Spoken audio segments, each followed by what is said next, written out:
So today would have been Charles Darwin's 200th birthday.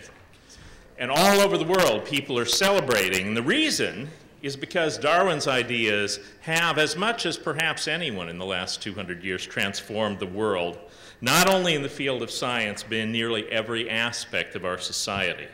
Darwin looked at the extensive degree of morphological similarity among groups of animals and was convinced that these represented some pattern of common ancestry. And if we keep going back and keep going back and keep going back, eventually we're going to get to the point where there is one common ancestor for all of life on Earth. Darwin's second idea, natural selection, he proposed as the major force driving this diversification, the modification of descendant organisms from their common ancestors. What Darwin did was showed us how, as a scientist, he could take these simple ideas and use them as a crowbar to pry the lid off of the natural world and look under the hood. One of Darwin's ideas was that evolutionary change didn't just happen via natural selection, but it happened slowly and gradually. Most paleontologists really struggle with that, because if you look in the fossil record, we do see examples of gradualism, but we also see a lot of examples of jumps in evolution, of intervals of very rapid evolutionary change. And just that idea, the idea that it might not be gradual, and the idea that we might see these jumps in evolution, that alone has led to a huge blossoming in paleontology of evolutionary thought. Darwin may have started modestly with finches, but he incited every succeeding generation to think about fur and feathers and fear as adaptations. I can live with my digestive tract looking like that of other creatures who share a common ancestry, and I am willing to concede that my opposable thumbs are the result of genes jostling for survival. But if the words that encode my soul are the residue of the mindless churning of DNA, then I do feel compromised. Humans are capable of meaning making in ways that are different from other animals.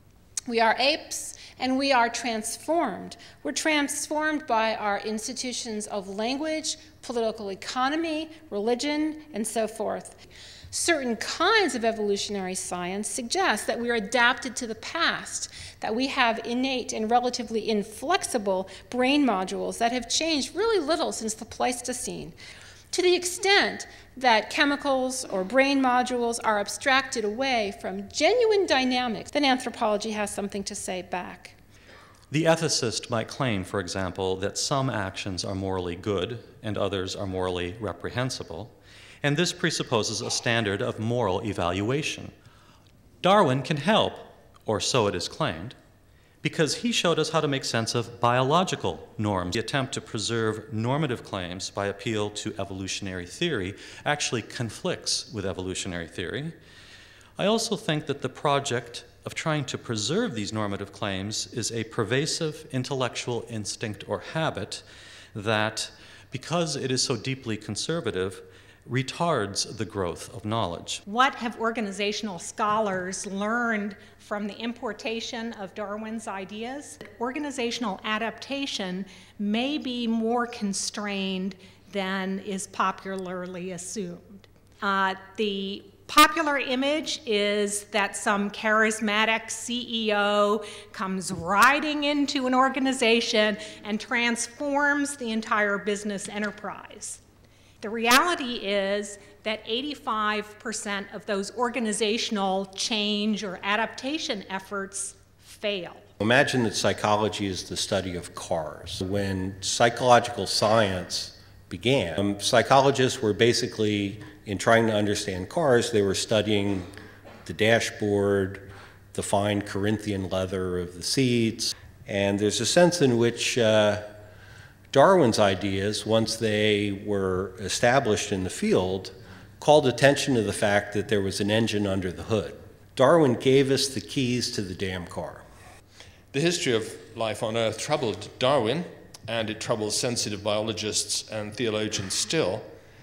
How can all those millions of years of the suffering of sentient creatures with central nervous systems like ours, and the role of death as the mainspring driving speciation, how can that be reconciled with traditional understandings of the power and love of God?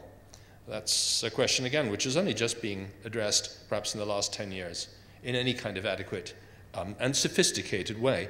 I think one of the measures of a good idea is that it continues to find relevance long after its initial conception. We're 150 years out from the publication of The Origin, and the core tenets that Darwin came up with long time ago, common descent, natural selection, are still finding fresh applications, even within biology, and in ways that Darwin could never have imagined. Happy birthday, Charles. Thank you.